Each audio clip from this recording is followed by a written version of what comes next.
Assalamualaikum warahmatullahi wabarakatuh. Kembali lagi di channel Radio Horor. Untuk kisah kali ini masih ada sebuah cerita yang ditulis oleh Nasura 2101.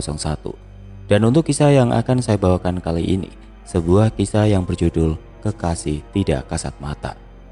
Dan sebelum kita lanjut ke ceritanya, tekan dulu tombol like video ini dan jangan lupa tekan juga tombol subscribe channel ini. Nyalakan juga lonceng notifikasinya agar tidak ketinggalan cerita-cerita lainnya dari channel ini. Dan buat teman-teman yang pengen membaca langsung ceritanya, nanti silahkan saja kunjungi linknya yang nanti akan saya sertakan di kolom deskripsi. Dan seperti apa untuk kisah kali ini? Langsung saja kita masuk ke ceritanya.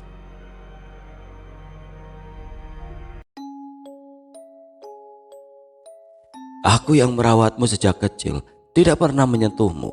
Lah kok sampai seperti ini, biru semua. Dan pundak sebelah kirimu sempal. Menurutmu, apa yang hendak kau buktikan? Aku bela-belain jadi babu buat nyekolahin kamu, biar pinter. Tapi masih saja goblok. Ingat sama anak. Embun mengomeli kakaknya sambil memandikannya. Dia mengguyur tubuh Sunyi dengan air hangat yang sudah dicampur ramuan obat. Ada amarah yang berusaha ditekan sekuat tenaga. Namun sekuat apapun dia berusaha menyembunyikan amarahnya, tetap saja terlihat sangat jelas. Suaranya sangat halus saat mengomel, tapi amarahnya terpancar jelas dari nada bicaranya. Sementara kedua bola matanya terus berair. Sambil terus meniup ubun-ubun kakaknya, bibirnya terus mengedumel, membaca mantra sambil berderai air mata. Sudah, Nduk, jangan menangis terus. Aku gak apa-apa. Suara Sunyi bergetar mendesis menahan sakit dan perih di sekujur tubuhnya. Jangan bilang gak apa-apa. 1 detik saja terlambat, muntah darah kau. Sebelum Embun menyelesaikan kalimatnya dengan satu gerakan yang sangat cepat, dia nyendal, menarik tangan Sunyi dengan gerakan yang sangat cepat. Ah! Sunyi refleks berteriak sekeras-kerasnya. Tubuhnya langsung berkeringat menahan sakit. Jelas tergambar dalam raut wajahnya rasa sakit yang dirasakan. Detik selanjutnya dia tersenyum lega saat Embun memutar-mutar tangan Sunyi dengan gerakan 360 derajat. Sudah, balik ke tempatnya. Kau harus puasa 41 hari. Poso sekabehane. Nduk, sorot mata Sunyi memelas memohon. Tidak usah membantah dan gak boleh nawar. Berpuasalah atau kupaksa. Sunyi menatap mata adiknya, sorot matanya mengibah. Sementara bibirnya keluh tidak mampu berkata sepatah kata pun. Embun berpaling menghindari tatapan Sunyi. Detik selanjutnya, Embun menyelimuti kakaknya dengan handuk, lalu keluar dari kamar mandi. Sunyi menyusul mengekor di belakangnya. Embun membantu Sunyi berpakaian sambil mengoleskan obat di beberapa bagian tubuh yang memar. Duk, tinggallah lebih lama. Aku kan masih kangen. Pinta Sunyi manja. Jelas dia sedang merajuk kepada adiknya. Jaga diri baik-baik. Ini yang terakhir loh ya. Aku merawatmu karena hal yang sama. Ndak bisa diomongin. Ndak usah mengharap bertemu Cak Elek dan Cak Kemenyak. Suara Embun tegas. Jelas sekali dia sungguh-sungguh dengan ucapannya. Sunyi menatap adiknya sejenak, kemudian menunduk. Tidak berani mengangkat dagu. Iya, Nduk, maafkan kesalahanku. Jangan bosan merawatku. Iya, belajarlah. Suara Embun menggema memenuhi ruangan. Sunyi mengangkat dagu, celingukan mencari adiknya. Embun sudah tidak ada. Sunyi kebingungan keluar kamar mencari Embun di setiap sudut rumah. Namun Embun telah pun tidak berjejak. Sunyi jatuh terduduk di depan pintu rumah. Tangisnya pecah. Dia menyesali banyak hal. Dalam hati dia bersumpah, aku akan menyelesaikan puasaku, apapun resikonya. Bukan untuk diri sendiri, tapi untuk Cak Elek dan Cak Kemenyak. Aku telah diasingkan dan terpaksa berpisah dengan mereka berdua demi keselamatan seluruh anggota keluarga. Karena memang Sunyilah pemicunya. Keluarganya memang keras dalam beberapa hal, bahkan terkesan kejam. Apalagi jika sudah menyangkut keselamatan keluarga besar. Sunyi memang hanya seperti perempuan biasa, tapi di dalam tubuhnya tertanam salah satu pusaka milik keluarga yang dipercaya sebagai pagar gaib. Sementara ia sendiri yang sejak anak-anak telah diasingkan dan dititipkan ke sana kemari, tidak terlalu memusingkan hal ini. Dia lebih tertarik kepada ilmu fisika dan matematika daripada mempelajari ilmu yang tidak bisa dinalar. Keluarganya juga membiarkannya, karena menurut keluarganya, suatu saat Sunyi akan paham dengan sendirinya jika waktunya tiba, meski dia tidak belajar. Selama Sunyi dalam keadaan baik-baik saja, semua tidak ada masalah. Dan begitulah, jika terjadi apa-apa maka adiknya, Embun, yang diutus keluarganya untuk mengurusnya. Kedua kakak beradik ini memang memiliki kedekatan khusus. Keduanya seperti saling tersambung satu sama lain, mungkin karena rasa sayang yang mendalam antara keduanya. Selain itu, di dalam tubuh Embun ada pusaka yang lain yang tersambung dengan pusaka yang ada di dalam tubuh Sunyi. Sunyi babak belur karena diajar oleh seseorang yang berada di belahan bumi yang berbeda. Seseorang yang memiliki kekuatan yang maha dahsyat yang ia sendiri tidak menyadarinya. Dan ini yang ketiga kalinya. Saat orang ini marah atau kecewa, maka kekuatannya akan melukai Sunyi tanpa dia sadari. Beberapa bulan lalu Sunyi juga pernah babak belur seperti ini. Seluruh tubuhnya biru-biru kehitaman, memar di sana sini. Permasalahannya sepele. Dia sedih karena tidak dapat mengatakan perasaannya. Sebagian dari dirinya menghajar Sunyi tanpa dia sadari. Perempuan cantik ini hanya diam. Sambil menangis, dia mengobati sendiri luka-lukanya. Embun yang mengetahui bahwa Sunyi mampu mengatasinya, dia hanya memantau dari jauh. Yang kedua terjadi tidak sampai seminggu setelahnya. Sunyi tidak tahu dengan pasti pemicunya. Waktu itu Sunyi sedang tidur. Saat dia terbangun telah dipeluk oleh Embun. Seluruh tubuhnya seperti diiris-iris. Sunyi mengerang kesakitan. Persis seperti sapi yang disembelih. Embun memeluknya sambil terus berusaha menenangkannya. Sementara di luar kamarnya terdengar suara gaduh. Suara benda berat sedang diseret, seolah sedang dipindahkan. Sunyi juga mendengar suara orang berbincang sangat ramai seperti pasar. Sunyi dicekam ketakutan. Entah mengapa di telinga Sunyi suara gaduh di luar terdengar mengerikan. Ada suara yang sangat hitam mencengkram nyalinya. Ingin rasanya dia berteriak menyuruh mereka diam, tapi apa daya, Sunyi sendiri masih mengerang-erang menahan sakit di pelukan Embun. "Jika boleh memilih, aku ingin mati saja," terintihnya terbata.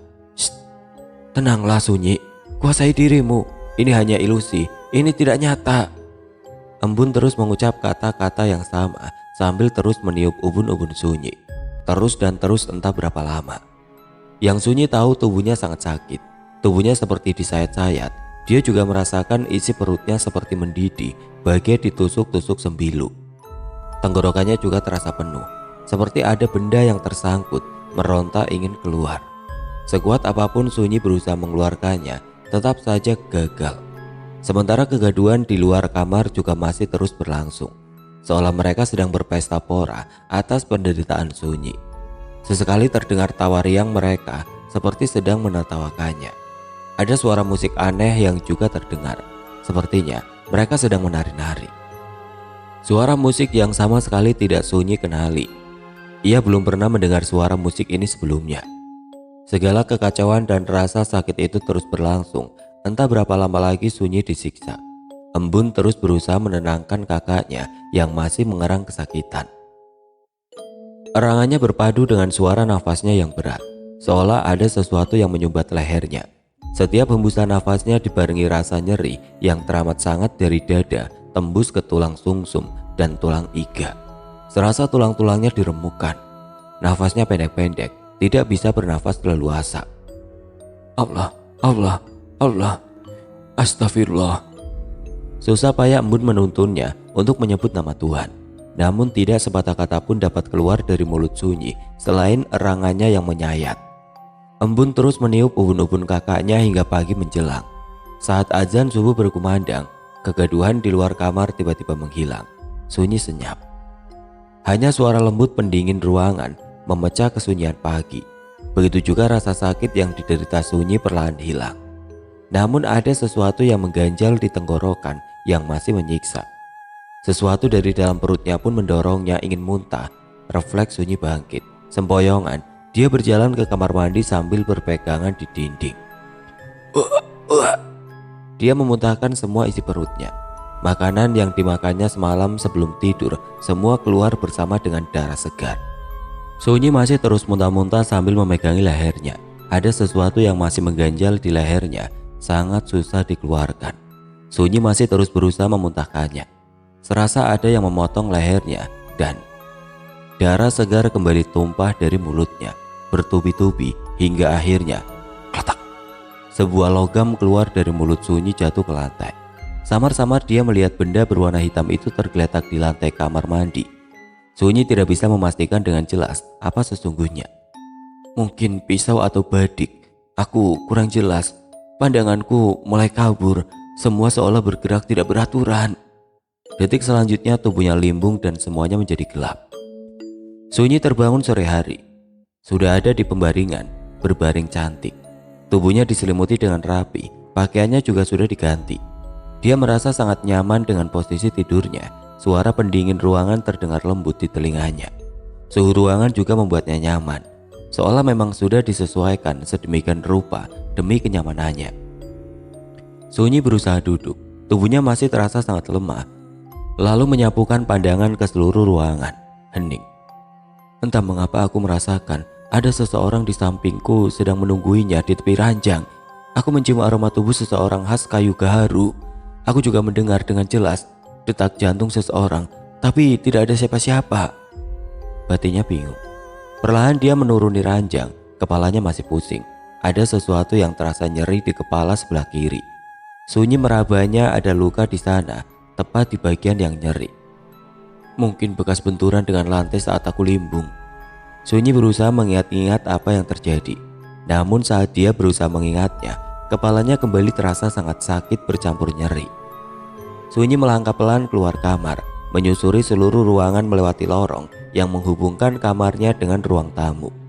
Dapur, kamar mandi, kamar pembantu diperiksanya satu persatu. Sepi, tidak ada siapapun di sana. Sementara seseorang dengan aroma tubuh kayu gaharu seperti mengikutinya kemanapun dia melangkah, seolah menguntit di belakangnya. Entah mengapa aku merasa nyaman dengan kehadirannya, batin Sunyi. Kini langkah Sunyi menuju ruang tamu. Di sana juga sepi, tidak ada siapa-siapa. Akhirnya dia putuskan untuk kembali ke kamar dan lagi-lagi dia celingukan berusaha mencari sosok yang dia yakini mengikutinya. Karena detak jantungnya terdengar sangat jelas, aroma tubuhnya juga sangat jelas dia rasakan. Sunyi menggeleng berkali-kali, berusaha meyakinkan diri bahwa itu hanya ilusi. Karena memang dia tidak melihat siapa-siapa. Saat dia berada di depan pintu kamar, Sunyi menatap ranjangnya. Samar-samar dia mengingat sesuatu. Tenanglah Sunyi, tenanglah, ini hanya ilusi. Kalimat-kalimat itu kembali terngiang di telinganya, serta merta dia merasakan sakit kepalanya. Sunyi terhuyung lalu berpegangan pada tembok. Ia melangkah perlahan sambil rambatan menuju ranjang. Dia terlihat sangat lega saat bisa mencapai ranjang. Pelan dia membaringkan tubuhnya. Ada damai yang menyusup di sanubari, sementara seseorang yang dia pikir mengikutinya juga ada di sampingnya. Menungguinya di tepi ranjang mesti tidak terlihat. Detak jantungnya terdengar jelas di telinga Sunyi, bahkan dia mampu merasakannya. Aroma tubuhnya yang seperti kayu gaharu juga tercium jelas. Sunyi memejamkan mata menikmati aroma dan setiap irama detak jantungnya. Kini Sunyi begitu yakin bahwa seseorang sedang menungguinya. Untuk sesaat Sunyi membeku, jantungnya berdetak tidak beraturan. Ada rasa panik, takut, bingung campur aduk jadi satu. Tanpa bergerak sedikit pun matanya memindai seluruh ruangan. Tidak ada siapa-siapa, batinnya. Tapi aroma kayu gaharu kembali menyeruak memenuhi penciumannya. Detak jantungnya kembali teratapan tidak beraturan. Kembali menggedor dadanya. Rasanya sakit sekali, keluhnya sambil memegangi dadanya. Rasa sakitnya tembus ke punggung seolah ingin meremukan tulang sumsumnya. Matanya terpejam untuk sesaat, berharap rasa sakit itu segera pergi. Tanpa sadar tubuh Sunyi ngelimpruk, rebah ke pembaringan. Kini ia tidak ingin memusingkan lagi, dia nyata atau tidak nyata. Sunyi begitu lelah. Aku hanya ingin tidur. Saat matanya mulai terpejam, dia mendengar lagu Jawa mulai mengalun manis. Ini baru pertama kali didengarnya. Sunyi seperti terhipnotis. Terhanyut dalam setiap alunan nadanya, suara gamelan beradu dengan suara seseorang yang melantunkan lagu tersebut terdengar sangat indah di telinga Sunyi. Tanpa terasa ia pun tertidur. Dia memang butuh tidur untuk memulihkan tenaganya. Wajahnya masih pucat pasi, tapi terlihat begitu tenang. Tanpa disadarinya sesosok bayangan mengecup keningnya saat dia sudah terlelap lalu menjauh. Sunyi terlelap dalam tidurnya sepanjang malam. Sementara bayangan itu terus mengawasi, menjaganya dari tempat yang tidak terlihat. Paginya saat terbangun dia mendapati sepucuk surat di dadanya dalam pelukannya. Amplop itu berwarna biru muda. Di atas amplop itu tertulis huruf-huruf Jawa kuno. Tercekat Sunyi memandangi setiap huruf yang tertulis dengan sangat rapi dengan tulisan tangan. Dia terpesona dengan setiap huruf yang tercetak dengan sangat manis. Huruf-huruf itu diukir dengan tinta emas. Sunyi terus memandanginya tanpa berkedip. Entah mengapa hatinya begitu berbunga meski tidak mengerti maknanya. Tanpa dia sadari di luar kemampuan nalarnya, huruf-huruf itu bergerak keluar dari amplop dan berjalan mengawang menuju dada Sunyi. Saat huruf-huruf itu menyentuh dadanya, tepat di jantungnya, huruf-huruf itu menghilang. Bagai air yang merembes kemudian menghilang. Sunyi merasakan ada yang menyakiti dadanya. Mula-mula hanya cekat-cekit, tapi lama-kelamaan seperti ditusuk-tusuk dengan jarum. Nyeri bercampur panas. Sunyi memegangi dadanya. Dari raut wajahnya tampak jelas dia sedang menahan rasa sakit yang teramat sangat. Makin lama makin menyiksa. Kini matanya mulai berair menahan sakit. Beberapa saat kemudian dia tersungkur ke tempat tidur sambil memegangi dadanya. Mulai mengerang kesakitan. Kini yang dia rasakan bukan lagi jarum yang menusuk-nusuk dadanya, tapi bagai bilah pisau yang terus menghujam. Erangan-erangan semakin melemah, hingga akhirnya Sunyi tidak bersuara. Bersama dengan suara yang menghilang, tubuhnya juga tidak bergerak lagi. Amplop yang dipegangnya masih dalam genggamannya, seolah Sunyi tidak ingin melepaskannya. Tulisan Jawa kuno yang terukir dengan tinta emas itu telah lenyap berganti dengan huruf Latin. Dalam amplop itu tertulis, Maelang. Seorang wanita datang saat Sunyi tidak sadarkan diri. Pertama yang dilakukan adalah memungut amplop dari tangan Sunyi. Wajah ayunya tersenyum culas. Bola matanya mengerling licik seolah puas dengan apa yang baru saja terjadi. Dia membiarkan tubuh Sunyi tanpa berniat menolongnya, lalu dengan ringan berpaling dan pergi begitu saja. Dia tidak pernah tahu bahwa dari tempat yang tidak terlihat, seseorang sedang mengawasinya, menyaksikan semuanya. Wanita ini mengunci pintu kembali sebelum pergi. Dia sengaja melakukannya agar Sunyi berpikir semua yang terjadi hanya mimpi. Setelah wanita ini pergi, sosok bayangan hitam mendekat. Sosoknya kini terlihat lebih nyata. Ia seorang laki-laki berwajah kalem. Garis wajahnya jelas, memiliki mata teduh seperti hutan hujan. Dia mengangkat tubuh Sunyi lalu membaringkan di tempat tidur. Darah telah merembes dari dada Sunyi menembus bajunya di bagian dada tepat di jantungnya. Laki-laki ini tertegun membeku tanpa ekspresi. Wajah kalemnya berubah beku. Sorot matanya terlihat kilatan-kilatan kemarahan. Giginya gemeretak menahan amarah. Kedua tangannya mengepal. Keringat dingin mulai membasahi tubuhnya. Amarahnya membuncah melihat Sunyi disakiti. Namun detik selanjutnya dia juga terlihat kesakitan sambil memegangi dadanya. Ia jatuh tersungkur ke lantai dan tidak bergerak lagi. Sunyi tersadar sebelum laki-laki ini sadar. Dia mendapati dirinya terbaring di tempat tidurnya. Sunyi begitu yakin seseorang telah membaringkannya. Meski masih sangat lemah, Sunyi berusaha bangkit. Detik selanjutnya wajah terlihat syok dan linglung. Seluruh tubuhnya bersimbah darah mengenai seluruh baju dan spray yang menutupi tempat tidur. Sunyi masih merasakan nyeri di dadanya, tepat di jantungnya. Linglung, dia menyapukan pandangan. Mendapati seorang laki-laki yang tidak dikenalnya terkapar tidak jauh dari ranjangnya. Refleks Sunyi turun dari ranjang. Dia seperti kembali mendapatkan kesadarannya serta kekuatan melawan rasa nyeri di dadanya. Entah mengapa Sunyi merasa bahwa dia harus menolong laki-laki itu. Bahkan ia melupakan keadaannya yang bersimbah darah. Pertama yang dia lakukan adalah memeriksa urat nadinya.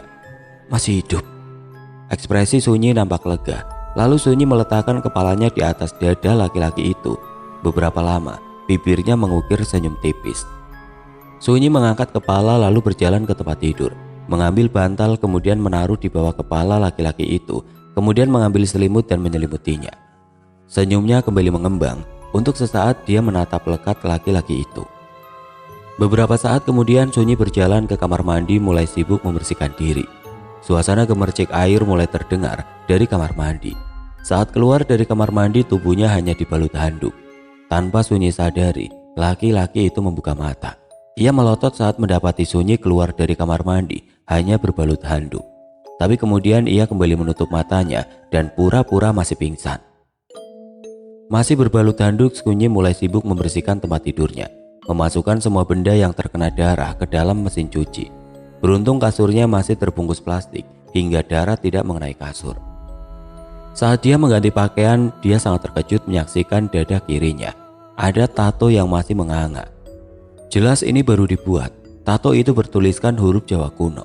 Tertegun Sunyi memperhatikan goresan demi goresan. Ingatannya terbawa kepada kejadian pagi tadi saat dia baru terbangun. "Amplop," ucap Sunyi hampir berteriak. "Ya, amplop itu di mana?" Dia bergegas mematikan mesin cuci. Sunyi mengeluarkan semua isi mesin cuci tapi tidak menemukan apapun. Bekas sobekan kertas yang hancur juga tidak ditemukan.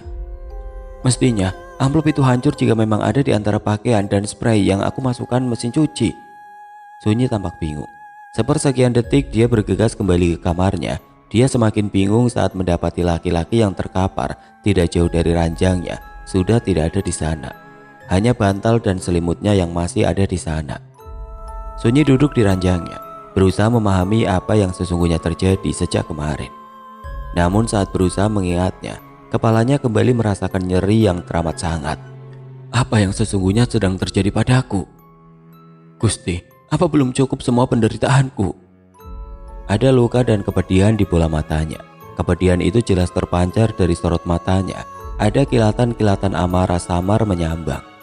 Setelah duduk lama, Sunyi beranjak mulai memasang spray, melipat selimut yang tadi dipakaikan kepada laki-laki asing yang terkapar di bawah ranjangnya, lalu menaruh kembali ke tempatnya. Setelah berpakaian hari itu, Sunyi melakukan aktivitasnya seperti biasa, membersihkan rumah, memasak, lalu mengerjakan beberapa pekerjaan kantor. Hari itu dia memasak sup ayam kesukaannya, vegetable with chicken yang dicacah lembut, benar-benar seperti bubur. Dia memang tidak pandai memasak, tapi beberapa menu favoritnya dia lihai membuatnya. Merasa harus mengajari perutnya dulu setelah sejak kemarin tidak terisi apapun. Makanya ia membuat bubur. Selebihnya dia meminta dokter pribadinya untuk datang memeriksa keadaannya. Dokter mengatakan bahwa dirinya hanya kelelahan dan perlu istirahat. Tentang nyeri di kepalanya, dokter menyarankan untuk scanning, tapi Sunyi menolak. Selain resep yang diberikan dokter, Sunyi meminta resep untuk tato di dadanya. Dokter agak terkejut saat Sunyi menyebut tato. "Ini kejutan besar, tidak menyangka Anda melakukan hal yang sangat ekstrim." Dokter nampak canggung saat mengatakannya. Sunyi tersipu. "Aku juga tidak tahu, Dok, bagaimana aku bisa melakukannya. Ini sangat sakit, tapi setelahnya aku merasa nyaman karena aku memang menginginkannya." Saat mengucapkan kalimat terakhir, Sunyi nampak terkejut. Apa benar aku menginginkannya? Batinnya bingung. "Tidak apa-apa, asal Anda senang melakukannya." Lagi-lagi Sunyi hanya tersipu mendengar komentar dokter yang tersenyum canggung sambil memberikan resep yang diperlukan Sunyi. Setelahnya dokter berpamitan. "Besok saya akan kembali untuk memeriksa keadaan Anda," ucapnya. "Baik dokter." Dokter pun pergi meninggalkan Sunyi yang masih memikirkan apa yang dikatakannya kepada dokter tadi. "Aku memang menginginkannya. Itu tidak terdengar seperti diriku." Sunyi terus mengingat kembali amplop itu, di mana dia meletakkannya. Harusnya ada di tempat tidur. Lalu siapa laki-laki itu? Wajah laki-laki itu tiba-tiba membayang dalam ingatan. Kalem, tapi pucat pasti. Sayangnya matanya terpejam. Aku ingin sekali menatap matanya. Sunyi tersipu. Detik selanjutnya dia menepuk-nepuk pipinya. "Gusti, apa yang terjadi padaku?" Tapi detak jantung laki-laki itu terdengar aneh. 3 kali berdetak, 1 kali berhenti. Tanpa disadari, Sunyi mulai memikirkan laki-laki itu. Dia berusaha mengingat setiap detailnya. Sepertinya dia tinggi. Bola mata Sunyi berbinar indah. Dia berjalan mondar-mandir dari ruang tamu ke kamarnya seperti setrikaan. Sejenak dia melupakan tentang amplop itu. Amplop yang membuat dadanya kesakitan dan seluruh tubuhnya bersimbah darah. Amplop yang telah membuat dadanya tiba-tiba bertato. Tato dengan tulisan Jawa kuno yang sama sekali tidak dia mengerti. Dan kejadian sehari sebelumnya yang membuat sakit kepala setiap kali berusaha mengingatnya. Sementara itu dokter pribadinya rupanya menangkap ada hal aneh yang terjadi padanya. Dokter pribadinya terus memantau keadaan dan mengajukan beberapa pertanyaan yang menurut Sunyi aneh. "Sunyi, apa ada hal yang belum Anda ceritakan?" Dokter mengirim pesan singkat melalui aplikasi WhatsApp. "Apa sakit kepala Anda masih sering datang? Apa hal ini bukan karena trauma tertentu?" Satu pesan lagi muncul di layar handphone dari dokter pribadinya. Sunyi tetap saja bungkam tanpa berniat menjawab pesan singkat dari dokternya. "Aku hanya perlu memikirkan jawaban saat besok dokternya datang. Kenapa begitu banyak sekali hal yang terjadi secara tiba-tiba? Ini seperti mimpi buruk." Sayangnya ini bukan mimpi buruk, tapi kenyataan yang harus kuhadapi. Sunyi menghela nafas panjang berkali-kali, berusaha berdamai dengan dirinya. "Aku harus istirahat, karena besok aku akan memulai memecah teka-teki ini." Malam itu Sunyi tidur seperti biasa. Yang pertama-tama dia lakukan keesokan harinya adalah ke ruang bawah tanah. Sunyi yakin ada sebuah buku di ruang bawah tanah yang setidaknya akan memberinya petunjuk tentang tulisan Jawa kuno yang nempel di dadanya. Ruang bawah tanah sangat luas, seluas tempat tinggalnya. Tidak ada kamar, hanya seperti aula.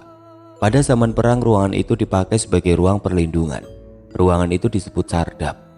Jika sudah terdengar sirine tanda bahaya, seluruh pintu dan jendela akan dikunci, lalu membawa semua keperluan ke ruang bawah tanah dan tinggal di sana hingga suasana aman. Namun sekarang sardap hanya dipakai sebagai gudang dan ruang penyimpanan. Sunyi membongkar satu-satu setiap box yang ada. Setiap box yang ada di situ terbuat dari seng anti karat yang tebalnya 5 in. Tujuannya adalah untuk melindungi setiap benda yang disimpan agar tetap dalam kondisi baik serta terhindar dari debu. "Kenapa aku tidak memberi nama setiap box yang ada di sini?" keluhnya. Sudah hampir setengah hari dia di sana tapi dia tidak menemukan apa yang dia cari. Capek, lapar, kucel, tidak ada hasil pula. Sunyi mulai menyesali diri.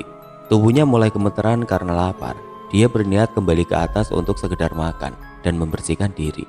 Namun dia sangat terkejut saat menyadari bahwa dia telah terkunci. Pintu ruang bawah tanah tidak bisa dibuka. Sunyi mulai berteriak-teriak histeris sambil menggedor-gedor pintu. "Penghuni rumah kan cuma ada aku. Apa gunanya aku berteriak-teriak?" batinnya saat menyadari kesalahannya. Sunyi berpikir keras, keningnya berkerut, bola matanya bergerak tidak beraturan. Tidak mungkin, pintu tiba-tiba mengunci sendiri. Pasti ada yang menguncinya. Jangan-jangan. Sunyi menutup mulutnya. Kakinya tiba-tiba lemas seolah tidak bertulang. Jatuh terduduk ngelimbruk di lantai. Mulai menangis ketakutan. Dia terus menangis entah berapa lama. Tanpa disadarinya dia tertidur kecapean. Sunyi meringkuk di depan pintu. Saat terbangun ia sudah di tempat tidurnya. Hari telah menjadi gelap. Dia membuka mata mencoba memahami keadaan.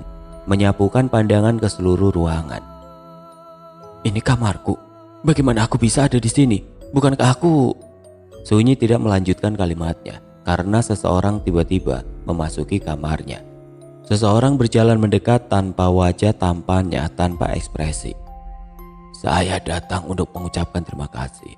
Saat saya datang, pintu dalam keadaan tidak terkunci. Saya mengetuknya berkali-kali. Entahlah saya merasa ada yang salah. Jadi saya lancang masuk. Tapi saya tidak menemukan Anda. Saya mencari Anda ke seluruh rumah, tapi tidak saya temukan. Lalu saya menemukan sebuah pintu yang kuncinya tergantung di pintu. Lalu saya membukanya." "Berapa lama aku pingsan?" tanya Sunyi tanpa sadar. "Hampir sepanjang malam, karena ini hampir pagi," jawab laki-laki itu masih tidak kalah datar. "Karena Anda sudah bangun, saya mohon diri." Ia meletakkan nampan yang dipegangnya di meja di tepi pembaringan. Ada cek berisi air putih serta gelas. Sebuah buku besar tebal yang di atasnya ada sebuah amplop juga ada di dalam nampan itu. Amplop yang bertuliskan Maelang. Sebelum pergi laki-laki itu berucap, "Amplop itu telah dicuri, tapi saya berhasil mengambilnya kembali." Sunyi terpaku bingung, nggak tahu meski menjawab apa. "Dan buku itu saya meyakini yang menjadi penyebab Anda terkurung di ruang bawah tanah." Laki-laki ini langsung membalikkan tubuhnya tanpa menunggu jawaban Sunyi. Dia bergegas ke arah jendela lalu melompat dari sana. Sunyi terhenyak. Sambil menutup mulutnya, Sunyi refleks meloncat dari tempat tidur, melesat mendekati jendela. Sunyi melongo bingung. Laki-laki itu pun sudah tidak berjejak. Rupanya dari sini kau keluar masuk rumahku, batin Sunyi. Dia manusia apa bukan ya? Bibirnya tersenyum getir. Entah mengapa Sunyi tidak marah dengan ulahnya, malah sedikit lega karena tahu bahwa laki-laki itu nyata. Meski Sunyi tidak yakin bahwa dia manusia, masih banyak misteri yang melingkupinya. Apa tujuan sebenarnya dia masuk rumahku? Tatapan Sunyi beralih pada nampan di sampingnya, lalu meraih amplop. Dia tertegun dengan tulisan di atasnya. Bagaimana mungkin huruf-huruf Jawa kuno dari amplop ini berpindah ke tubuhku, lalu membuat tatonya sendiri? Pasti ada kekuatan yang menggerakkannya. Sunyi terlihat berpikir keras. Dan tulisan Maelan adalah sindiran bagi diriku. Istilah itu dipakai keluargaku untuk anggota keluarga yang sengaja dihilangkan. Apa mungkin pengirimnya adalah orang terdekatku? Tapi untuk apa? Tergesa Sunyi merobek amplop di tangannya, lalu membuka lipatan kertas di dalam amplop itu. Aku telah mengitari seluruh dunia, dan aku telah mengelilingi seluruh alam. Alam kasat mata dan alam tidak kasat mata. Bibirnya mulai membaca isi kertas di tangannya. Sunyi mengernyitkan dahi. Apa maksud dari surat ini? Pasti ada hal lain dari surat ini. Mengitari seluruh dunia, berarti dia orang yang memiliki wawasan yang sangat luas. Alam kasat mata dan alam tidak kasat mata, berarti dia orang yang linui. Karena hanya orang-orang tertentu yang mampu melakukannya. Tapi untuk apa dia mengatakan semua ini? Sunyi terus diam tanpa ekspresi. Dia hanya ingin memperkenalkan dirinya dengan cara serumit ini, serta menyakitiku dengan tatonya. Sunyi masih tertegun. Kalimat yang tertera di amplop menunjukkan bahwa dia tahu betul siapa diriku. Ah, sial. Umpat Sunyi bingung. Isi dari amplop itu memang telah menyita seluruh perhatiannya, hingga dia lupa pada buku besar yang dicarinya di ruang bawah tanah. Buku yang membuatnya terkurung di sana. Padahal buku itu sudah di sampingnya. Sunyi tersadar saat handphonenya berdering. Handphoneku masih di cas. Pasti laki-laki itu yang melakukannya. Kenapa dia begitu baik? Sunyi masih memikirkan laki-laki itu saat tangannya meraih handphonenya, lalu menggeser gambar telepon berwarna biru. Halo? Sunyi, kamu ada di mana? Aku sudah menelponmu sejak kemarin, tapi ponselmu mati. Aku juga datang ke rumah sesuai janjiku, tapi kau tidak ada di rumah. Apa kamu baik-baik saja? Dokter pribadinya berbicara tanpa jeda, suara jelas khawatir. Mohon maaf telah membuatmu khawatir. Sesungguhnya aku terkurung di ruang bawah tanah. Seperti yang kau tahu, ruang bawah tanah tidak ada sinyal. Ruang bawah tanah? Iya dok, mencari sesuatu yang saya perlukan, tapi malah terkunci di sana. Tapi tenanglah, saya baik-baik saja. Bagaimana kau bisa terkurung? Saya juga kurang tahu dok. Saat saya hendak keluar, pintunya sudah terkunci. Aku akan datang secepatnya. Baik dok, terima kasih. Sambungan terputus. 15 menit kemudian dokter sudah berada di depan pintu. Wajahnya nampak khawatir, tapi saat mendapati bahwa Sunyi baik-baik saja, akhirnya dia tersenyum. Syukurlah kau baik-baik saja. Kemudian dokter mulai memeriksa keadaan Sunyi. Kau tidak apa-apa, hanya kecapean. Tapi... Dokter itu tidak jadi melanjutkan kalimatnya. Dia menatap Sunyi tajam. Sunyi tampak canggung. Dokter, aku memang menyembunyikan sesuatu darimu, tapi percayalah, aku bisa menjaga diriku. Kau terkurung di ruang bawah tanah. Kau bilang kau bisa menjaga dirimu. Dokter berusaha menahan emosinya. Sesungguhnya dia sudah tidak tahan dengan tingkah Sunyi. Mula-mula kau menonaktifkan semua pengawalmu, lalu memecat kepala rumah tangga, tukang masak dan asisten rumah tangga. Lihat dirimu sekarang. Kau... Karena aku memang tidak memerlukan mereka semua. Sunyi memotong kalimat dokter pribadinya. Kau sering sakit, tiba-tiba bertato lalu terkurung di ruang bawah tanah. Kau tahu itu apa artinya? Artinya rumahmu tidak aman. Dokter, please. Sunyi menatap tajam dokter pribadinya. Kau pikir terkurung di ruang bawah tanah itu kebetulan? Pasti ada seseorang yang menutupnya. Aku yakin kau paham maksudku. Maksud dokter, rumahku ada penyusup. Jangan berlebihan dokter. Aku tidak berlebihan, itu kenyataan. Keduanya terus berdebat. Tidak ada yang mau mengalah. Saat bel rumah berbunyi, keduanya masih berdebat. Sunyi memandang tajam dokter pribadinya penuh tanya. Ya, akulah yang menelponnya, Ucap dokter ketus menanggapi tanggapan Sunyi. Sunyi menatap tajam dokter pribadinya penuh tanya. Aku meminta seseorang datang untuk mengganti password dari pintu kunci rumahmu dan mengecek security system di rumah ini. Bagaimana bisa ada penyusup dan kita tidak tahu? Karena memang tidak ada penyusup. Sunyi berlari ke pintu lalu membuka pintu. Wajahnya langsung tegang menatap tidak percaya. Dia seperti melihat hantu. Laki-laki itu berdiri di sana tanpa ekspresi bahkan terkesan beku. Laki-laki yang dini hari tadi telah keluar dari rumahnya dengan meloncat dari jendela, berdiri beku di depan pintu. Detik selanjutnya Sunyi berlari ke arah dokter. Masih ketakutan sedang jari telunjuknya menunjuk ke arah di mana laki-laki itu berdiri. Dia. Sebelum Sunyi menyelesaikan kalimatnya, dokter pribadinya berlari ke arah pintu, lalu terkekeh sambil membawa tamunya masuk. Sementara Sunyi terpaku tidak berkedip menyaksikan kedua laki-laki ini bercengkrama. Mereka tampak akrab. Dokter menjelaskan apa yang dia perlukan setelah sebelumnya menawarinya minuman. Rupanya, laki-laki itu temannya sang dokter yang baru beberapa hari datang dari Indonesia. Dada Sunyi terasa sesak menyaksikan keduanya. Sial. Sunyi menutup mulutnya dengan telapak tangan kanannya. Tanpa sadar dia berteriak mengumpat. Kedua laki-laki yang berada tidak jauh darinya serempak menoleh. Sunyi pura-pura cuek seolah tidak terjadi apa-apa. Keduanya menatap Sunyi sebentar lalu kembali melanjutkan aktivitasnya. Ketika laki-laki itu menyelesaikan pekerjaannya, ia langsung pamitan. Sunyi terlihat lega, namun dia menatap marah kepada dokter pribadinya. Tanpa berucap sepatah kata pun dia berlalu lalu menutup pintu kamarnya. Dokter pribadinya mengetuk pintu berkali-kali, namun Sunyi tidak menghiraukannya. Samar dia mendengar dokter pribadinya berkata, "Aku tinggalkan resep obatmu di depan pintu sekaligus password baru untuk pintu rumah." Lalu hening. Tapi sebentar kemudian Sunyi kembali mendengar suara dokter pribadinya berucap, Kau juga sudah aman jika ingin melakukan sesuatu di Sardap. Sunyi hanya membeku di tempatnya. Dia sangat membenci dirinya sendiri saat ini. Aku kembali diawasi oleh kamera, termasuk di dalam kamar pribadinya. Sunyi berdiri di jendela mengintip dari sana. Di pos jaga juga telah ada seseorang. Pasti dialah yang bertugas mengawasiku. Jelas ada kesal di dalam sorot matanya.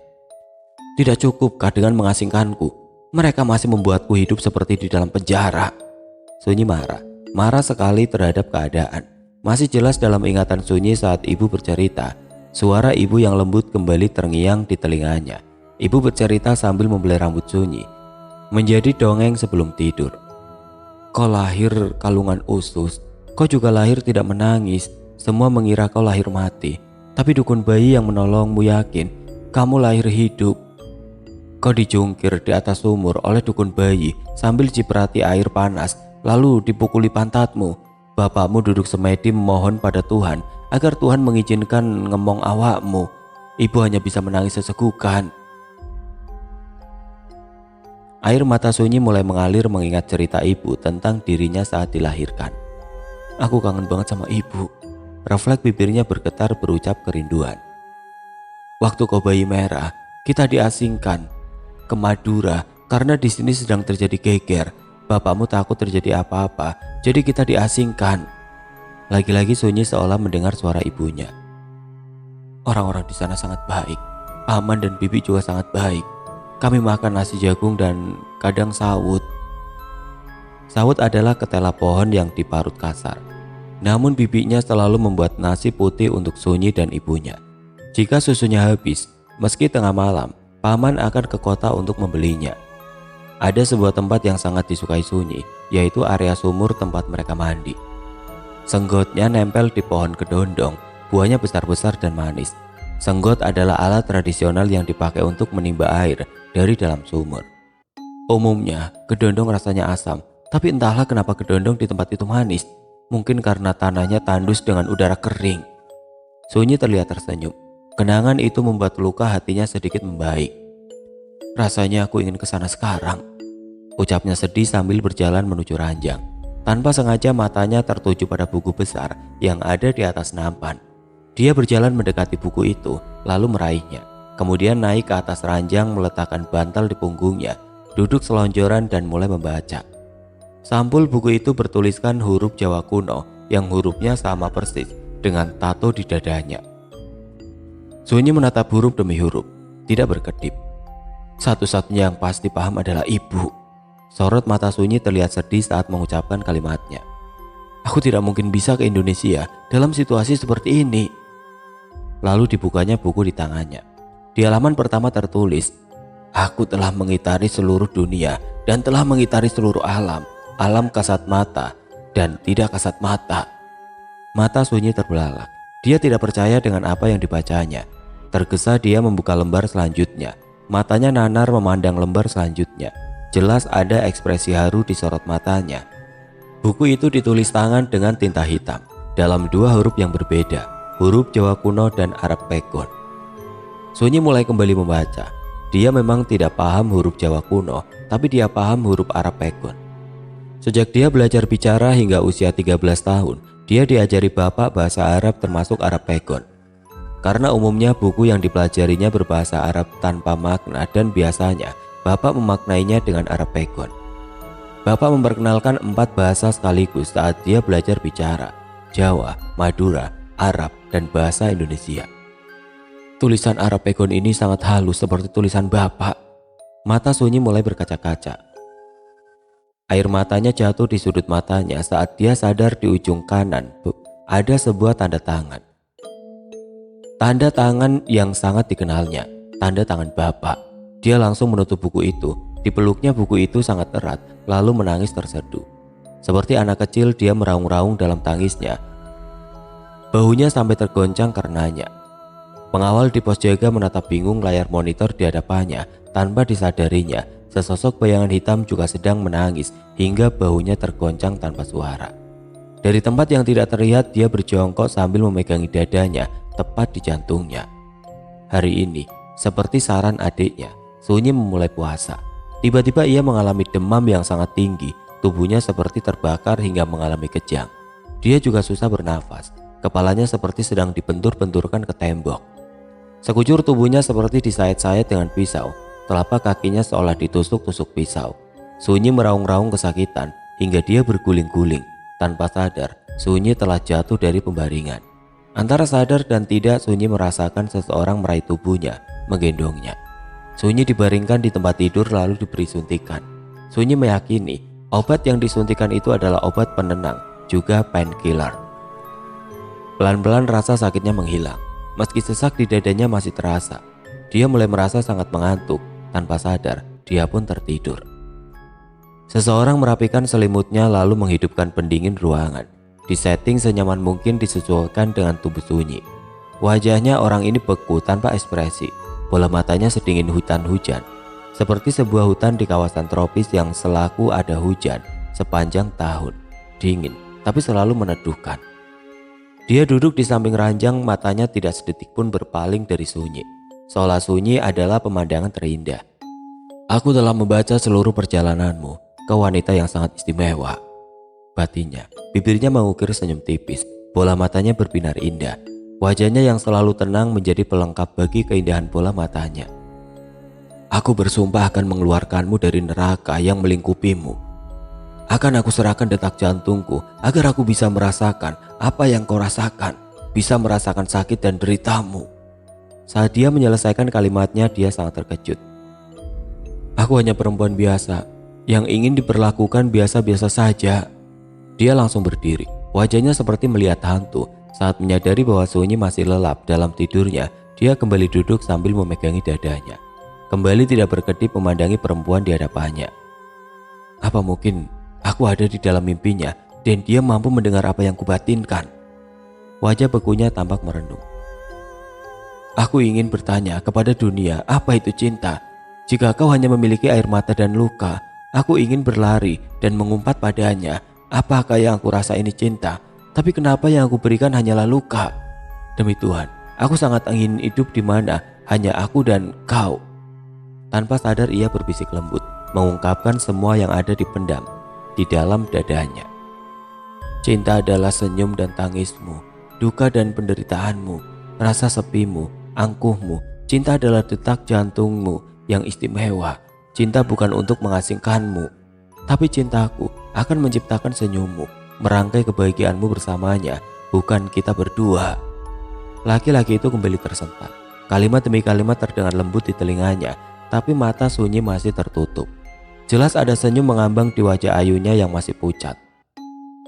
Bukan kita berdua. Laki-laki itu langsung berdiri. Lagi-lagi dia seperti melihat hantu menatap Sunyi. Rupanya terlalu banyak yang tidak ku ketahui tentangmu, termasuk caramu menyembunyikan kemampuanmu. Secepat mungkin ia ingin pergi dari tempat itu, tapi saat melihat Sunyi masih tertidur pulas, lagi-lagi dia kembali duduk. Kamu ini punya telinga apa? Bagaimana kamu berbicara kepadaku saat kamu sedang tidur nyenyak? Wajah tenangnya sedikit gusar kali ini. Dia kembali menatap Sunyi tidak berkedip. Kali ini Sunyi tidak menjawab. Wajahnya terlihat mengukir senyum, namun masih lelap dalam tidurnya. Terbaring lemah tidak berdaya, wajahnya pucat pasi. Laki-laki berwajah teduh masih menungguinya ketika dokter datang. Apa yang terjadi padanya? Dan kau siapa? Tanya dokter penuh selidik. Aku tidak tahu. Aku berlari masuk rumah saat mendengar ia berteriak histeris. Saat aku sampai kamarnya, dia sedang meraung-raung berguling-guling menahan rasa sakit. Aku menyuntikkan obat penenang dan painkiller untuk meringankan rasa sakitnya. Aku tidak tega menyaksikan dia berguling-guling sambil menangis. Dokter mendekat hendak meletakkan telapak tangannya di kening Sunyi. Tapi tiba-tiba ia mengerang kesakitan. Tangannya telah dipuntir oleh laki-laki itu. Apa yang kau lakukan? Bentaknya bertanya.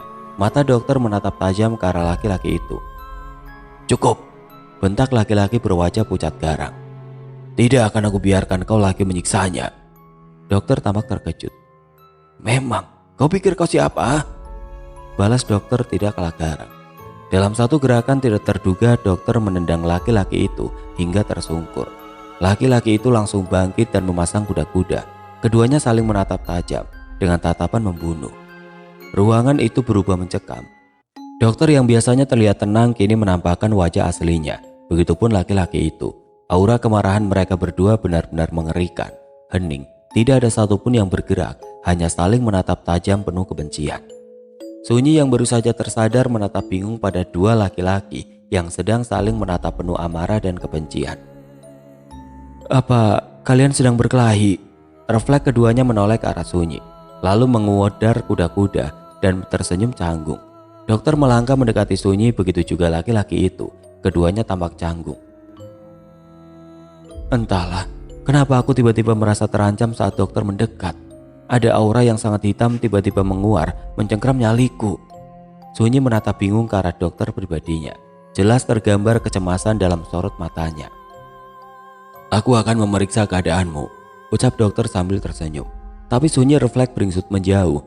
Aku sudah gak apa-apa kok, ucapnya lirih menatap dokter pribadinya dengan tatapan yang susah diartikan. Kau kenapa Sunyi? Kau takut padaku? Tanya dokter. Ada seringai culas yang muncul sekilas dan itu membuat Sunyi ngeri. Enggak kok, aku gak takut padamu. Bisa minta tolong bawa orang ini pergi dari kamarku, ucap Sunyi gemeteran. Untuk sesaat dokter ragu-ragu, tapi kemudian dia ngeloyor meninggalkan kamar Sunyi sambil memberi isyarat kepada laki-laki itu untuk mengikutinya. Laki-laki itu pun mengeloyor mengekor di belakang dokter. Esok harinya laki-laki itu datang ke rumah Sunyi sebagai tamu. Ia memperkenalkan diri dengan nama Hujan. Ia menjelaskan telah menyelidiki siapa sejatinya sang dokter dan sudah menemukan kebusukan dokter. Dokter adalah salah satu orang yang mengincar pusaka yang ada di tubuh Sunyi. Tadinya Hujan tidak ingin ikut campur, tapi Hujan jatuh hati pada Sunyi. Amplop itu adalah surat rahasia yang dikirim keluarga Sunyi untuk melindunginya, tapi diketahui oleh dokter. Dokter mengirim perempuan yang memiliki ilmu hitam untuk menyakiti Sunyi menggunakan surat itu. Perempuan yang datang saat Sunyi membuka amplop itu adalah orang suruhan dokter.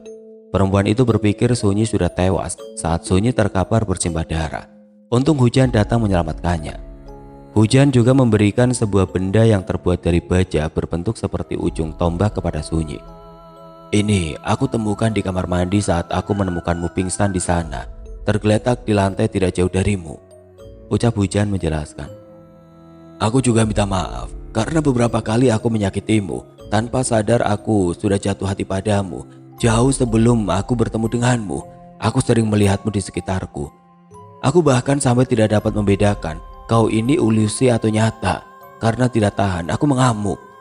Sunyi hanya menatap Hujan dengan tatapan beku, sementara Hujan menatap Sunyi dengan sorot penyesalan. Dokter dinonaktifkan oleh Sunyi dan tidak lagi memiliki akses untuk mendekatinya. Sejak saat itu dokter tidak pernah muncul di rumah Sunyi, begitupun Hujan. Sunyi juga menonaktifkan security di rumahnya. Dia menjalani hari-hari seperti biasa, ke kantor, dan menghabiskan waktu luangnya untuk membaca dan menulis. Hujan terus menjaga Sunyi dari tempat yang tidak terlihat. Sunyi pun menjadi lebih waspada dan mulai berlatih membentengi diri.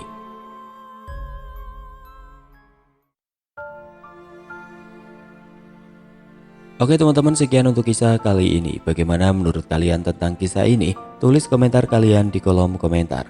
Dan buat teman-teman yang baru bergabung, jangan lupa untuk like, komen, share, serta subscribe channel ini. Dan nantikan kisah-kisah horor berikutnya tetap di channel Radio Horor. Wassalamualaikum warahmatullahi wabarakatuh.